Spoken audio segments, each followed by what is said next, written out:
Hi everyone, welcome back to the channel. In this video, I'm presenting a visualization of the Hassan Mosque created in Blender.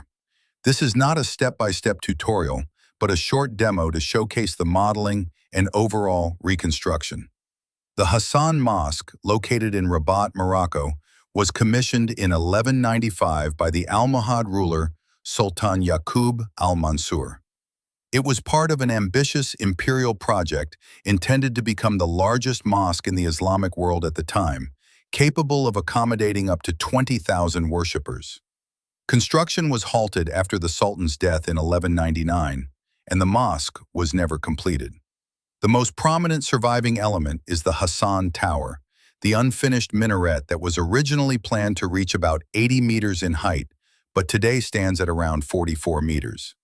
In 1755, the Lisbon earthquake caused significant damage to the complex, destroying much of the structure and collapsing many of its columns. Today, the remaining tower and columned ruins stand as a powerful symbol of Almohad architecture and are part of a UNESCO World Heritage Site. Now, let's take a look.